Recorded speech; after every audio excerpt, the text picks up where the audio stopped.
Bonjour à tout le monde, je salue comme ça tous les Camerounais et je vous demande comme ça de partager massivement ce petit extrait. Donc je vais apparaître très rapidement comme ça parce que j'ai été pris entre le boulot, mais je vais dire quelque chose de très rapide. C'est pour ça que j'ai dû sortir pour venir dans la voiture. Il y a quelque chose qui est en train de se passer de très grave au Cameroun. Ce qui se passe de très grave au Cameroun est que le président de la Confédération africaine de football est actuellement au Cameroun et il se pourrait qu'il demanderait à rencontrer le Koukouma. Et comme d'habitude, vous le savez tous, c'est impossible de le rencontrer, il ne peut pas, il n'a pas le temps. Mais en fait, je vais vous dire dans cet extrait, je vais vous donner juste 5 raisons pour lesquelles la CAN reste une utopie à l'heure actuelle pour le Cameroun. Le Cameroun ne peut pas organiser valablement la CAN sous le règne de Biya, sous le régime satrapique et sous le régime tyrannique. Je l'ai dit, je le maintiens. Nous l'avons dit il y a de cela plus de 2 ans. Ça va faire bientôt 2 ans en mars 2022. Ça va faire 2 ans que nous vous annonçons que le tyran et satrape Biya est décédé. Donc si vous rêvez d'une CAN, une Coupe d'Afrique des Nations, avec Biya comme chef de l'État au Cameroun, c'est mort. Je vous dis, c'est mort parce que Biya c'est mort, il n'existe plus. Il est une enveloppe, il est une coqueluche, il est fini. Il est passé, autant pour moi, il est passé au calendrier grec. Donc, si on rêve d'une CAN avec Biya à la tête, c'est mort pour nous. Donc, il faut qu'on regarde autrement les choses. Il faut qu'on apprenne à regarder autrement. Et je vais repasser sur un bref épisode où les gens nous disaient l'autre jour, il y a encore de cela quelques semaines, ne pas aimer Eto'o-Fils parce qu'Eto'o-Fils soutiendrait Biya. Mais Eto'o-Fils peut soutenir qui il veut. Eto'o-Fils peut soutenir qui il veut. Nous, on l'a placé depuis de l'autre côté. Pourquoi ça vous paraît étrange? Mais c'est pas parce qu'il est de l'autre côté qu'il n'est pas le candidat indiqué pour la FECAFOOT. Le football, à l'état actuel, avec les élections que nous avons vues à la FECAFOOT, on peut se réjouir du combat que nous menons depuis toujours. Je le dis encore et je le maintiens. Les gens doivent avoir un peu de jugeote. Un peu de jugeote. C'est pas parce qu'Eto'o a déclaré qu'il soutenait Biya, qu'il était ceci avec Biya, que nous devons croire qu'il est par conséquent disqualifié pour être président de la Confédération africaine de football. On s'en fout. Je le dis encore en tant que général de la Révolution, on s'en fout. Mettez-nous Eto'o-Fils face à Maurice Kamto, si c'est ça que vous voulez. Mais là, on sera content. Vous croyez que parce qu'on soutient le leader incommensuré, incommensurable, le leader inégalé, inégalable, Maurice Kamto, qu'on n'a pas besoin de voir en face de lui des candidats aussi près que les Camerounais aiment? Les Camerounais aiment Eto'o. On ne peut rien y faire. Ça, c'est la vérité. Les Camerounais adorent Eto'o-Fils. Qu'on le veuille ou pas. Qu'on soit Tontina ou Taliban ou bien de n'importe quel bord, les Camerounais, tout bord confondu, aiment Eto'o. C'est la seule légende vivante qu'on a. Qu'on le veuille ou pas. Il peut avoir ses choix, ses raisons et ses motivations peuvent être guidées ou pas, mais il est ce qu'il est. Il n'en demeure pas moins vrai que moi-même je l'aime. Allez dire, moi-même je l'aime. Qu'est-ce que Maurice Kamto nous a demandé? J'aime Eto'o. J'aime vraiment Eto'o. Ça n'est même pas à discuter. Mais il m'énerve parfois. Parce qu'il n'a pas un bon niveau scolaire. Parce qu'il ne pose pas bien les actes. Il ne réfléchit pas bien quand il faut faire des choix. Voilà ce qui énerve dans Eto'o. Et pour ceux qui voyaient en Eto'o le pion du système, si le système choisit Eto'o-Fils aujourd'hui comme référent pour égaler, pour renverser ou bien pour préparer la candidature de Biya, ça veut dire qu'ils ont échoué en interne. Ils ont besoin d'un élément extérieur qui est Eto'o-Fils pour pouvoir faire quelque chose. Ça veut dire que notre combat porte ses fruits. Ça veut dire qu'on est en train d'avancer. J'ai personnellement suivi les élections à la FECAFOOT. J'ai vu la puissance et la force du bulletin unique. Le bulletin unique, ce qu'on réclame depuis. Dans le nouveau projet du code électoral consensuel, prôné par le père de la lutte de résistance, Maurice Kamto, il y a l'option et l'onglet du bulletin unique. C'est très important. Le bulletin unique, j'ai vu la force et la puissance du bulletin unique à la FECAFOOT. Arrêtez la sorcellerie. Arrêtez la sorcellerie. Nous sommes dans une dynamique où, quel que soit ce qui se passe au Cameroun, la CAN est en train de vouloir glisser encore. Quelle honte! Quelle honte pour le Cameroun! Quelle honte pour nous! Je vous l'ai J'ai dit et je le dis, si c'est Biya qu'on attend pour dire quelque chose à propos de la CAN, soyez sûrs les frères, les Camerounais, que c'est mort. Parce que l'homme est mort. Il n'existe plus. C'est fini. Le gars est parti depuis février 2020. Depuis février 2020, le gars, depuis mars 2020, le gars n'est plus là. Vous voulez qu'il fasse quoi? Qu'on aille le réveiller dans la tombe pour venir parler? Non, non. Il ne parlera plus jamais. Il parlera sous haute instruction, par le biais de Ngongo. Voilà les seules méthodes qu'il a encore pour parler. Il parlera par décret. Il parlera par falsification de signatures. Première raison. Si on veut célébrer la CAN aujourd'hui au Cameroun et qu'on attende le mort vivant, le roi Koukouma feignant, Bimvondo, alors là, c'est mort. C'est mort et c'est mort. Il ne parlera plus jamais parce qu'il n'existe plus. C'est tout. Donc voilà le premier élément. Deuxième raison pour laquelle la CAN reste une utopie. Ce pays n'a actuellement à sa tête aucun dirigeant. C'est mauvais. C'est mauvais parce qu'il n'y a personne à la tête au sommet de l'État. C'est du méli-mélo. Troisième raison. Les gars se tapent entre eux. Ils ont besoin d'un leader. On a cru qu'en nous donnant Eto'o, c'est ça qui allait favoriser la CAN. Eto'o se bat comme il peut. Il aime son pays. Mais ce pays même ne t'aime pas, Eto'o. Tu cours dans l'amour des feignants. Les gars même ne t'aiment pas, ces gouvernants-là. Ces monstres. Ils t'ont pris et ils t'ont mis là parce que, en fait, tu n'as plus. Tu es leur dernier rempart. Tu es le seul Camerounais qui peut encore être crédible pour parler et défendre quelque chose. Alors il faut à un moment donné qu'on s'arrête. Qu'on s'arrête pour comprendre et regarder la vérité en face. Qui sommes-nous? Où allons-nous? Que voulons-nous? Voilà autant de questions que nous devons nous poser. C'est très important.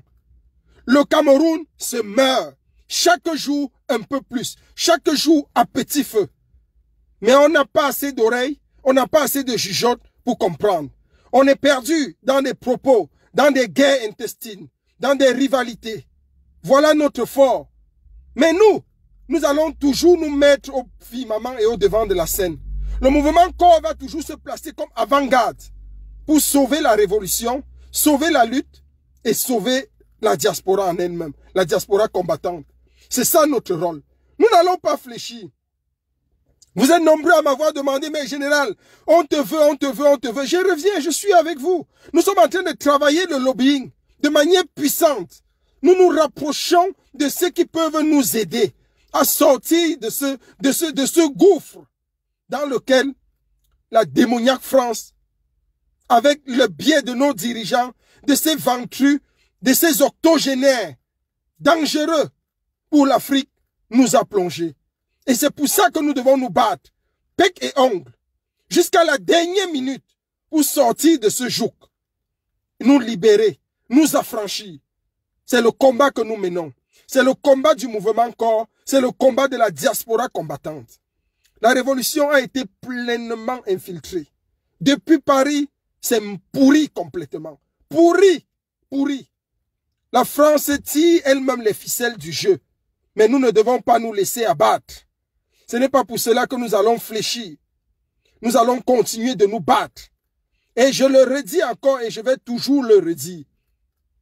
On doit avoir un peu de jugeote pour analyser les schémas politiques et les schémas de la lutte de résistance que nous menons. On a actuellement en Afrique certains leaders qui essayent de s'affirmer. On a le colonel, le dur du Mali. Ah oui, ah oui. On a Mamadou Doumbouya aussi, Mamadi Doumbouya de la Guinée. On a notre président du Mali qui est toujours là, très efficace. Le dur et l'irrenversable Assimi Goïta, qui est un ami personnel à nous, à moi personnellement. Et nous continuons de travailler dur pour que émerge une nouvelle Afrique. Pour que des dirigeants comme eux se lèvent pour poser haut les défis de la nouvelle Afrique que nous voulons construire et bâtir. Elle passera par beaucoup de paliers. Elle passera par beaucoup de sacrifices. Elle n'est pas saine. Elle ne sera pas facile. C'est une lutte âpre et dure. Accrochons-nous tout simplement. Ne laissons nulle place où la haine, le courage, la ténacité ne passent et repassent. Nous avons tout intérêt à nous battre. Nous avons tout intérêt à nous accrocher. Parce que demain, l'Afrique ne sera libérée que par nos moyens. Le Cameroun est un pays pris en otage. Nous devons nous battre. Nous devons nous battre pour libérer notre pays. La CAN, encore la CAN, toujours elle, est en train de vouloir glisser. Ira-t-elle au Qatar? Ira-t-elle dans notre pays pour être organisée enfin? Et que ces gouvernements de feignants, d'incapables, de moribonds et de voyous comprennent qu'ils ont échoué en tout et pour tout et qu'on ne peut pas partir sur le principe des mobilisations et des compétitions dans un pays en proie à une guerre civile où l'armée républicaine tue elle-même ses populations. Il faut à un moment donné que ça cesse. Comme vous n'avez pas assez de lucidité, le minimum de lucidité pour comprendre cela, et vous exécuter à cela, nous allons vous y contraindre de toutes les manières. Moi, j'aurais personnellement voulu que la CAN se joue. Parce que durant cette CAN, il y a beaucoup d'autres matchs qui vont se jouer. Dans la CAN, il y a beaucoup d'autres matchs qui vont se jouer. Ce ne sera pas seulement le football de la CAN. Il y aura beaucoup d'autres choses. Et c'est ça qu'on veut voir jouer. Et c'est ça que j'aimerais que ça se joue. Il faut qu'il y ait la CAN même au Cameroun. Pour qu'on joue derrière la CAN d'autres matchs. Les matchs intéressants de la vie politique camerounaise. Les matchs intéressants de la société camerounaise. Les matchs intéressants du régime satrapique camerounais. Ils veulent jouer, on va jouer. Ils veulent le sucré, ce sera sucré pour tout le monde. Donc, peuple de la diaspora camerounaise, peuple de la révolution, soyez sereins. Soyons sereins. Restons francs, restons sereins. Rien n'a bougé. Il y a juste que Ngongo continue d'administrer le Cameroun sous haute instruction, comme il le fait depuis, avec la signature d'un mort vivant, mais ça n'indigne personne. Oh, c'est au moment de la CAN que les yeux des gens vont s'ouvrir. On va voir que Bimvondo est là ou n'est pas là. C'est là où les gens vont comprendre que, hey, ne soyez pas surpris, juste avant la CAN, on vous déclare la vacance de pouvoir. Ils vont nous déclarer certainement la vacance de pouvoir juste avant la CAN et les élections anticipées. 2022, c'est une année dangereuse pour le Cameroun. 2022, c'est l'année de tous les défis. C'est l'année où les voiles seront déchirés et les yeux du plus profane des Camerounais vont s'ouvrir. Que tu le veuilles ou pas, tes yeux vont s'ouvrir pour que tu vois toi-même la réalité. Le côté, la moribondité, si vous me permettez l'expression, dans laquelle nous sommes plongés depuis toujours. Et rien, je le dis encore, rien ne va nous échapper. Nous allons avoir tout en face de nous. Tout sera posé sur la table. C'est le général El Tchenou, le général de la révolution camerounaise, commandant des forces suprêmes de la révolution. Nous restons sereins. Et nous avons le régime en ligne de mire. Nous avons le régime à l'œil. Nous tenons le régime à l'œil. On ne va rien laisser passer et on ne va rien permettre. Merci encore. Merci à tout le monde. Que la CAN glisse ou pas, ce sera sucré pour tout le monde. Même le glissement sera sucré. On va s'asseoir pour gérer nos vrais problèmes. Gérer la crise anglophone. Gérer le dialogue électoral consensuel. Gérer la vacance du pouvoir. Gérer le gré à gré. Il y a un petit feignant qui a vendu et bradé tout le bois du Cameroun, qui se retrouve aujourd'hui sur les grandes affiches. Les gens regardent, on dit non, c'est une distraction. Non, c'est une... Il faut arrêter la sorcellerie en même temps. Il y a une célèbre, une comédienne qui me dit que vous fumez le chanvre. Je crois que vous fumez le chanvre. Il faut arrêter ça. Un jour, c'est Frambia qui fait la transition. Un autre jour, non, ce n'est pas Frambia, c'est Eto'o qu'on prépare. Mais vous voulez quoi? Qu'il prépare n'importe qui. Tant qu'on ne sait pas lever au 237, ils vont préparer ce qu'ils vont préparer. Mais nous avons décidé qu'en diaspora, on va vous faire voir le Hélélé. C'était le général El Tchenou, général de la Révolution. Merci beaucoup.